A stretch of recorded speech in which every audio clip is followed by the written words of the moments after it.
ឡើងដើរពីយប់មកដល់រហូតក៏ខ្ញុំ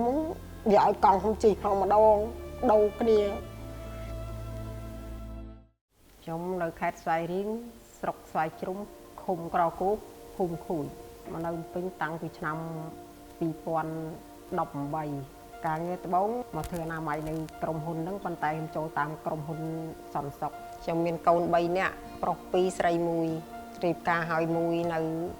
2នាក់អត់ទាន់មានគ្រួសារមួយទៀតធ្វើជាងម៉ាស៊ីនត្រជាក់មួយទៀត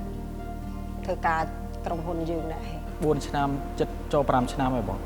ស្តុកបងរៀបចំអីវ៉ាន់អីមិនដឹងថាមានបញ្ហាអីទេក៏ក្រុមហ៊ុន BBLN ក៏គាត់ភ្ជាប់ទាំងអស់គ្នាដល់ពេលហើយទៅខ្ញុំសុំចែគាត់ធ្វើបន្តទៀតក៏គាត់ឲ្យខ្ញុំធ្វើតទៀតជីវភាពគ្រូសាវាពិបាកវាអត់មានលុយកាក់អញ្ចឹងហើយក្រុមហ៊ុនវាស្រួលបើកលុយចាដល់ពេលអញ្ចឹងក៏ខ្ញុំសម្រេចចិត្តយកកូនមកធ្វើការបានជាមួយគ្នាបាន2នាក់ម៉ែកូនមានអារម្មណ៍ថាកក់ក្ដៅដូចជាអត់បានបែកពីម្ដាយយើងការប៉ັດទៅខ្វល់ខ្វាយដែរក្រុមគ្រូសាធ្វើការបែកគ្នាអញ្ចឹងមួយធ្វើការនៅប្រវត្តិប្តីធ្វើការនៅនោះហើយមកខ្ញុំពីអ្នកម៉ែកូនធ្វើការនៅនេះយើងសុខចិត្តបែកគ្នាមួយរយៈសិនហ្នឹងទៅចេះថាបារម្ភព្រោះអីប្អូនស្រីមានតែមួយហើយគាត់ធ្វើការនៅឆ្ងាយអញ្ចឹងតែងតែឆាតទៅស៊ូសុកទុកគាត់ខ្ញុំមកធ្វើការមុនបងអត់មានអីជីទេបងនិយាយរួមខ្ញុំមកដើរឡើងដើរពីយប់មកដើររហូត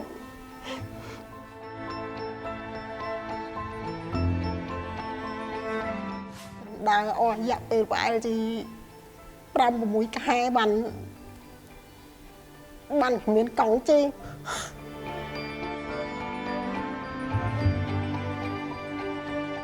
ម៉ោង4ឡើងដាំបាយម៉ោង5រៀបចំបាយឲ្យប្តីកូនបែងចែកបែកគ្នាធ្វើការដើរកាលណាខ្ញុំឡើងមិនទាន់ទៅកូនខ្ញុំធ្វើការគ្មានទូកោក៏ខ្ញុំវាឲ្យកង់ខ្ញុំជិះផងម្ដងដូរគ្នាប្រហែលជាចូលមួយឆ្នាំ2ឆ្នាំបានខ្ញុំមានម៉ូតូជិះប្តីខ្ញុំទិញមកណាគ្រប់មួយប្តីខ្ញុំរាល់ថ្ងៃនេះប្តីទី2ប្តីខ្ញុំមុនព្រោះថាស្ដាស់ចោលស្ដាប់ម៉ាក់ខ្ញុំមេម៉ាយទេគាត់ចិញ្ចឹមខ្ញុំតាំងពីអាយុ10ឆ្នាំជាងរហូតដល់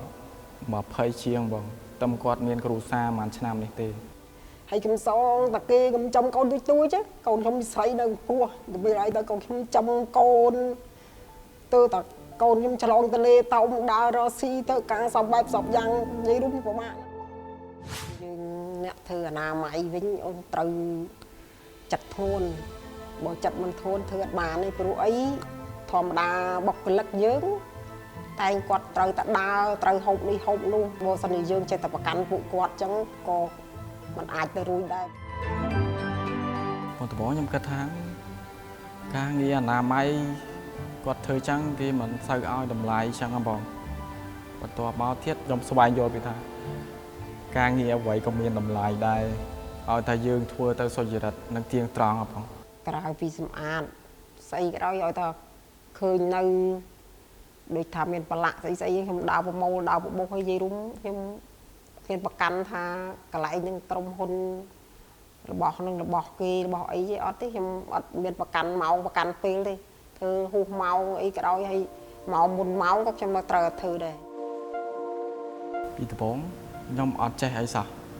ខ្ញុំគិតថាពិបាកយូរទៅបងនៅនឹងគាត់ប្រាប់ថានេះជាបទពិសោធន៍របស់យើងទេយើងគួរតែរៀនសូត្រពីគេថាយើងគួរតែធ្វើម៉េចដើម្បីឲ្យខ្លួនឯងទៅមុខចាខ្ញុំសូមអរគុណចែទាំងអស់ដែលបានឲ្យផ្ដល់ការងារខ្ញុំទៅតាំងពីខ្ញុំចំណុច0ឥឡូវខ្ញុំបានមានផ្ទះមានអីនៅដោយសារខ្ញុំមកធ្វើការនៅក្រុមហ៊ុនហ្នឹងខ្ញុំអរគុណនៅជីវិតនេះតិចតួចមែនប៉ុន្តែខ្ញុំបានរស់ដូចថាជីវិតខ្ញុំឡើងបាន50-70%